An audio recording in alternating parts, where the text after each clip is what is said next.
Hey guys, RobOps1420 asked me if I could do a game collecting tips video, so that's what I'm going to do today. Now, the first thing to go over is just that I am not going to be covering like collecting games at flea markets or garage sales or cash converters or any place like that, because I just don't have any experience with it. The only game I've ever bought from a garage sale is right here, Banjo-Kazooie. And I got that in 1999, so that's going back a little way now. So it's not that I don't like them or anything, it's simply that where I live, they don't really exist. And if they do, you do have a flea market, it's normally like auto parts or that sort of thing, and you don't find games. So that's just a little disclaimer. So what I will be talking about is basically buying games from online, because that's where I get all my games, that's where I do all my collecting, on the internet. So, the first tip that I'm basically going to go over, and this is a very important one, it's basically pre-preparation. And that is, know your region. And, at the most basic level that applies to, okay, can I play the game on my console? If you have an NTSC console, you can play NTSC... Well, if you have an NTSC-U console, you can play NTSC-U games. If you have an NTSC-J console, you can play NTSC-J games. If you have a PAL console, you can play PAL games. Simple enough. And of course, if you've been following my videos, you can get different adapters to play games from other regions. And I often find that to be a very helpful thing. But more than that, if you're a hardcore collector, you're probably worried about things like the box and the manual and all that sort of thing. In different regions, there are different boxes and manuals. So right here we have the PAL Australian version of Donkey Kong 64. And its cover is basically the same as the American version. You have this full-blown spread of all the different characters, and you have this whole scene. And, yeah. However, in the European and UK versions, as you can see right now in the picture, they have these big black bars all around the cover. And it kind of, it makes it smaller, it obscures it. Personally, I don't like it very much.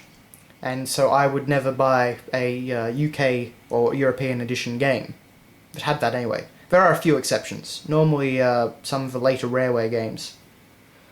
But, yeah, so that's something to keep in mind.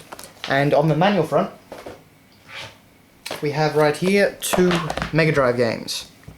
So here we have Eco the Dolphin, the Australian version, and here we have Sonic 2, the UK version. Now, if we take a look inside, you'll see that Eco has this blue and white manual. If we then look at Sonic 2, however, we can see we have a colour manual. So yeah, that's another little thing to keep in mind, because that is basically standard across the board. If you have an Australian version of a Mega Drive game, at least in the early days, it is blue and white. If you have a UK version of a Mega Drive game, it's in full colour. So naturally I normally get the UK versions of the games.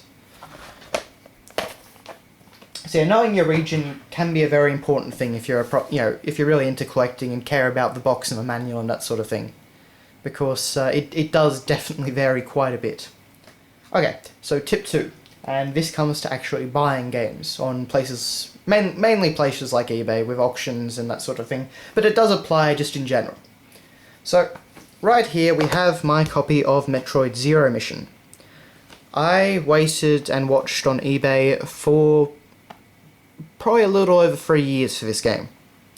And in that time I saw it come and go for a huge range of prices. But what I did, and this is something that I always do, is I set a maximum price. I set a price that I'm not going to go over, no matter what. Unless it's something... I mean, if it's a few dollars and it's something really special, okay, I might go that. But for the most part, I'm going to stick to that price limit. Stick to my guns. So, that's what I did with Metroid Zero Mission. And I saw copies go for, over $100. I saw them go for like 50, 60. I saw them go for like 15, but I unfortunately missed out on that one. But I set my price limit for this game at $30, and the price I got it for in the end was $30. And yeah, that took years of searching and effort, but I paid a lot less than I potentially could have. And this is a really fantastic condition copy. really immaculate. So I'm really happy with that result in the end. It does take a while and it does take a lot of patience, but if you do have that patience and you set that price limit, then for the most part you will find and get the game that you've been wanting for the price that you think is fair. So that's not always the case. Here we have Chrono Trigger. Chrono Trigger is a very expensive Super Nintendo RPG. I got it for $170 in an auction, and now this isn't a perfect condition copy. It's got a whole lot of scuffing. The manual certainly isn't perfect. It's got a few rips and tears. It's not bad, but it's it could be a lot better. I'd probably say it's good rather than very good or like new. So yeah, and that cost me $170. Now there are some games, particularly on the Super Nintendo and on the N64, that are just going to cost a lot of money. You can set a price limit for yourself. You can be, you can watch these games for however long you want. They're not going to be cheap, and they're not really going to go down. They're only going to go up. And normally this is with RPGs. So things like Final Fantasy 3 or rather 6, Earthbound, Chrono Trigger right here, Paper Mario on N64 and the Power Regions. That can be quite expensive, especially if you're looking for an Australian version. So yeah, it can be quite a large investment if you're a fan of RPGs. There's not really that much I can tell you about this. It really is just a matter of, okay, try and figure out an average price for what is fair, find a copy that is good and isn't really hugely over budget and seems like a fair price, and if you've got the money and you really want the game, just go for it. That's really all you can do. There's really no other option with these games. They've just gotten such a huge value. On the flip side of things though, the region can make a huge difference here. Here we have Chrono Trigger on the Super Famicom, and this is of course the Japanese version of the game. $20. That is what I paid for it in 2008, 2009.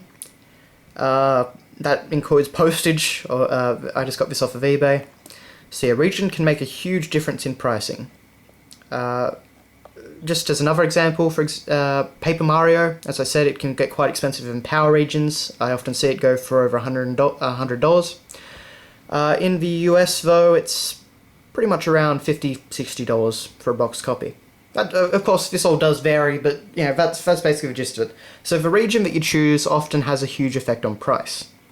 In the N64 region, for example, I usually go for Australian versions. No special reason aside from I like their boxes more. And they often cost me a fair amount of money compared to what UK versions would cost me. So that can get a bit painful, but yeah, anyway. So if you can read Japanese and you're a fan of Super Nintendo games, you're set. You are really set for life, because a lot of the Japanese games, they don't cost nearly as much as US games. So yeah, region makes a huge difference to pricing. But yeah, that's pretty much all I can tell you. That's what I've learned for the most part in my experience. The other little tip that I can give you though is always do a worldwide search on eBay. Now, I mean, you might find that most of them have incredibly ridiculous postage. I find that every time I go and look at American games. But in the midst of them, you may just find the right copy for you. Pretty much all of my games that I've got, with the exception of most N64 games, they have come from the UK or the US or Japan, or heck, even sometimes Germany, Poland, so all over the place. So definitely be open to looking at worldwide options. But yep, so that's all my different tips for buying games and collecting old games online. So thanks a lot for watching, guys, and see you later.